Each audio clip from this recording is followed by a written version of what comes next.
Hi, it's race week, baby! Miami is right around the corner and we need to talk about it. I mean, come on. You know what that means for folks in America? An F1 race at a proper bloody time. I don't have to wake up at 8 a.m. in the morning to see the Grand Prix. Can't complain. Alright, so Miami GP has a lot to offer, and if you guys haven't already seen the track renders and computer renders for the Miami GP, I'm gonna leave the links down below. Do check them out. It's worth it. It's really worth it. Go check it out. Let's get started. Let's talk about this anti-clockwise circuit with 19 corners, 3 straights, lots of overtaking. And it's in Miami, dude. It's basically recreating Monaco in America. You know, it's crazy. It's so crazy that Williams is throwing a party. I don't know what they're throwing a party for. Oops. Let's talk about the circuit design first. It is designed by Apex Circuit Designs from the United Kingdom. Capital of F1. Anyways, it's freshly built because Miami is hosting his first ever Grand Prix.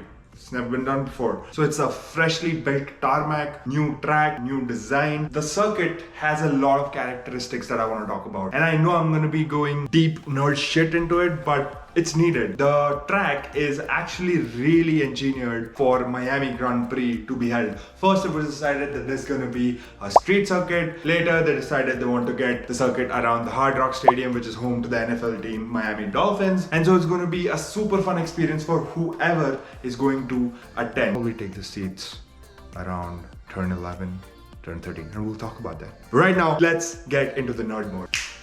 Alright, so there's something really interesting that's going on in this circuit, and that's the fact that it's made out of limestone. Yes, the tarmac is made out of limestone.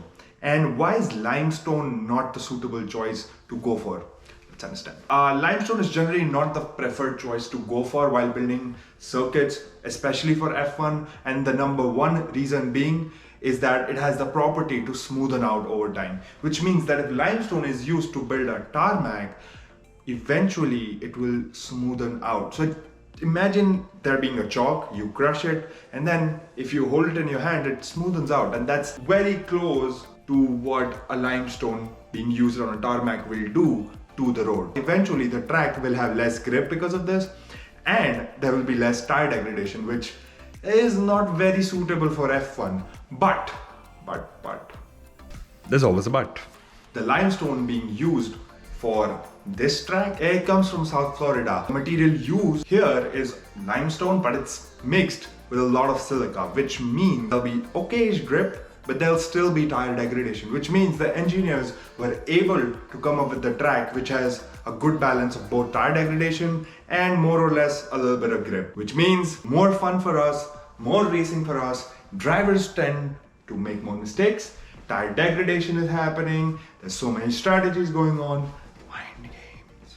Anyways, everything's gonna be good for us. Let me get out of my nerd zone. Alright, enough nerd talk. The Sector 3 is what I'm really interested in because it's going to be one of the most challenging parts of the circuit. Let's talk about why. The reason for it being so challenging is the fact that the FIA has dictated that if the circuit is going under a bridge, there has to be a minimum clearance of 4 meters, which in this case from turn 13 to 16, there is a bridge, there is a road that goes on top of the circuit, which means that there has to be a 4-meter gap. Unfortunately, while designing the circuit, that was not the case. So the designers had to basically change the elevation of the track right after the circuit is actually going up. So if you go through this part of the circuit, you see that you go straight up, there's a left, there's a right again, and after that right, the drivers basically are almost stuck to the ground, which means that they cannot see what's upcoming, which means that there is a lot of chance mistakes.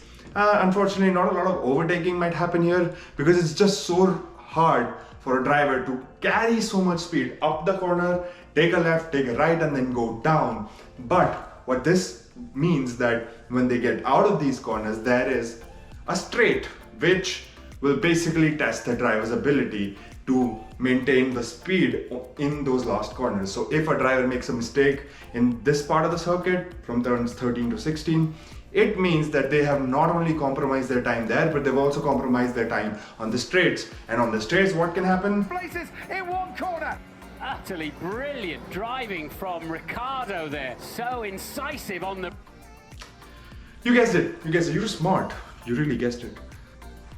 Overtakes. You can simply overtake by carrying enough speed and relying on other drivers making mistakes. So that's going to be an interesting section. If you're buying tickets, buy tickets around that corner. I don't think that there are a lot of stands around that corner, but if possible, get those tickets. It's going to be fun. Trust me. Alright, so overall what I'm trying to say is that I'm loving this. It's gonna be Monday when I'm releasing this video. Start of the week, and you know how that is, but I'm gonna be desperately waiting for Friday. Desperately waiting for the weekend to arrive. I'm really happy that the organizers of Formula One and all the organizers here in America combined together and actually put in the time and effort to create a whole new circuit. They were just gonna have a street circuit. I don't know how that would turn out. I probably would, in some universe, maybe that's going on. But I'm really happy, and all thanks to Netflix, because a lot of popularity in America that F1 has gained in the past few years is because of that. And this is clearly the result of that. Looking forward to this Grand Prix, looking forward to how teams react to this. I'm gonna make having 3-minute Thursdays, obviously on Thursdays, come on.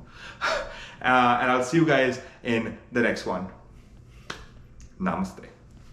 Is that I'm loving this.